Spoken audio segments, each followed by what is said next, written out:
దేశ చరిత్రలో ఎన్నడూ లేని విధంగా ఓటర్లు ఎవరు సామాన్య ప్రజలెవరు ఓట్లేయకుండా పోలింగ్ జరిగినటువంటి ఏకైక పోలింగ్ ఈ పులివెందుల ఒంటిమిట్ట జెడ్పీటీసీ ఎన్నికలు.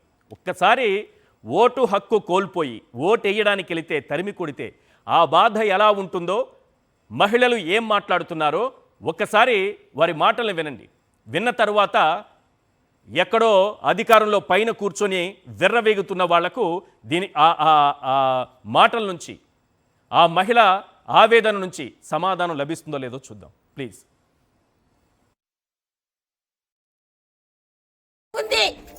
ఉంది సార్ ప్రజాస్వామ్యము.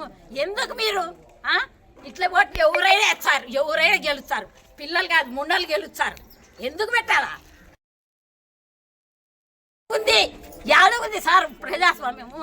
ఎందుకు మీరు ఇట్లా ఓట్లు ఎవరైనా వేస్తారు, ఎవరైనా గెలుస్తారు, పిల్లలు కాదు ముండలు గెలుస్తారు. ఎందుకు పెట్టాలా? ఒక 2 సార్లు మన పై స్థాయిలో ఉన్నటువంటి పాలకులకు వినిపించాలి కదా, ఇట్లాంటి గెలుపు ఓ గెలుపేనా, ఇలాంటి ఓటింగ్ ఓ ఓటింగేనా, ఇలాంటి పోలింగ్ ఓ పోలింగేనా, ఇలాంటి ఎన్నికలు ఓ ఎన్నికలేనా, ఇలాంటి ఎలక్షన్ ఓ ఎలక్షనేనా అని వాళ్ళకి తెలియాలి కదా.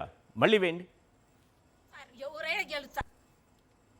ఉంది యాదవుంది సార్ ప్రజాస్వామ్యము. ఎందుకు మీరు ఇట్లా ఓట్లు ఎవరైనా వేస్తారు, ఎవరైనా గెలుస్తారు, పిల్లలు కాదు ముండలు గెలుస్తారు. ఎందుకు పెట్టాలా? ఉంది యాదవుంది సార్ ప్రజాస్వామ్యము. ఎందుకు మీరు ఇట్లా ఓట్లు ఎవరైనా వేస్తారు, ఎవరైనా గెలుస్తారు, పిల్లలు కాదు ముండలు గెలుస్తారు. ఎందుకు పెట్టాలా?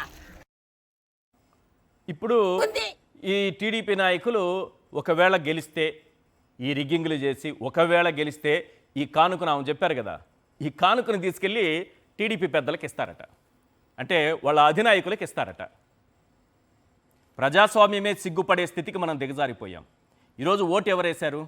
ఒకసారి ఆ మహిళలు వేలు చూపిస్తున్నారు. మేము ఎక్కడ ఓటు వేయలేదు సార్, మాకు ఓటు హక్కే కల్పించలేదు, మమ్మల్ని అక్కడి నుంచి తరిమేశారు, మా స్లిప్పులు లాక్కున్నారు, వాళ్ళే ఓటు వేసుకున్నారని. ఒకసారి వాళ్ళ ఆవేదన కూడా వినిపించండి.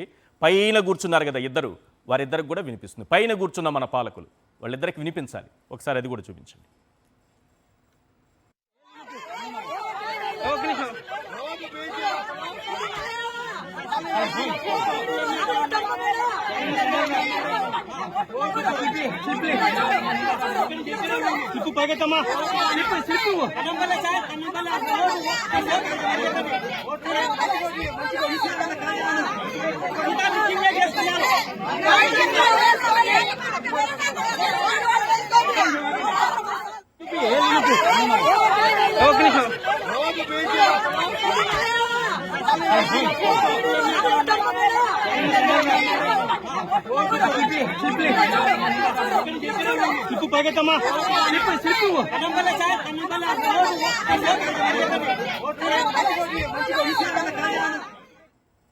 ఇది మన దౌర్భాగ్య పరిస్థితి.